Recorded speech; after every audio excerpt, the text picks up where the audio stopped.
नमस्कार.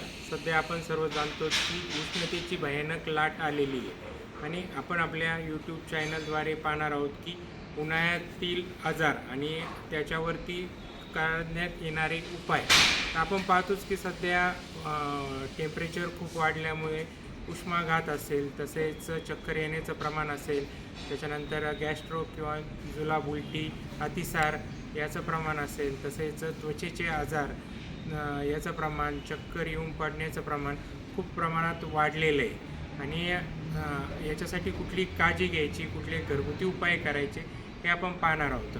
सर्वात प्रथमतः डिहायड्रेशन किंवा उष्माघात याच्याबद्दल आपण जाणून घेऊ.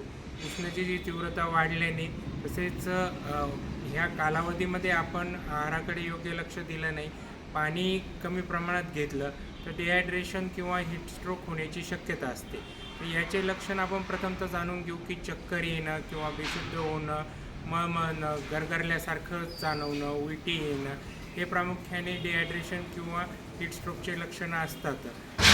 याची काळजी घेताना आपण प्रथमतः सर्वांनी 12 ते 4 ह्या दरम्यान बाहेर जाणं टाळलं पाहिजे. तसेच ह्या कालावधीमध्ये आपण कमीत कमी 3 ते 4 लिटर पाणी घेतलं पाहिजे. साधारण अर्ध्या 1-1 तासाला आपण पाणी घेतलं म्हणजे साधारण 8 ते 10 ग्लास तरी पाणी आपण पिलं पाहिजे. हे सर्वात महत्त्वाचं आहे. त्याच्यानंतर आपण सुती सैलसर कपडे घातले पाहिजेत. त्याच्यानंतर जे पाणीयुक्त फळं येतं, टरबूज असेल, खरबूज असेल, त्याच्यानंतर संत्री, मोसंबी यांचा आपण आहारामध्ये जास्त प्रमाणात समावेश केला पाहिजे. तसेच ह्या कालावधीमध्ये लिंबू सरबत असेल, कोकम सरबत असेल, सब्जा यांचा समावेश आपण केला पाहिजे. तसेच कैरीचं पन्हं असेल, ताक हेही घेतलं पाहिजे. तर ह्याद्वारे आपण शरीराचं डिहायड्रेशन कमी करू शकतो. तसेच ह्या कालावधीतही आपण अचानक बाहेर आल्यामुळे किंवा कोल्ड्रिंक घेतल्यामुळे, थंड पाणी पिल्याने सर्दी होती. तर ही सर्दी अवॉइड करण्यासाठी आपण याच्यासाठी जो मागच्या ह्याच्यात आपण काढा सांगितला होता तर तो काढा घेतल्यानंतरही सर्दी कमी होईल. आणि सर्वात महत्त्वाचं, ह्या कालावधीमध्ये बाहेर गेल्यानंतर आपली त्वचा काळवंडली जाते. याच्यापासून रक्षण करण्यासाठी आपण प्रथमतः अंघोळीच्या अगोदर खोबरं तेल अंगाला लावलं तर स्किन आपली नॉर्मल हेल्दी राहील.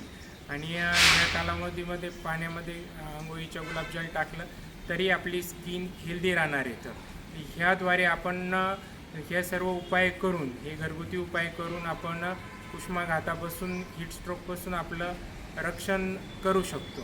आणि ह्या कालावधीमध्ये शक्यतो लहान मुलांना गाडीमध्ये असेल किंवा पत्र्यांच्या घरामध्ये ठेवणं टाळलं पाहिजे, कारण याचा इफेक्ट जास्त प्रमाणात हीटस्ट्रोकचा लहान मुलामध्ये होतो. तर सर्वांनी ह्या प्रकारची काळजी घेतली तर आपण नक्की उन्हाळ्यात आपले आरोग्य योग्य ठेवू शकतो. त्यामुळे सर्वजणांनी ह्या सर्व सूचनांचे पालन करावे. धन्यवाद.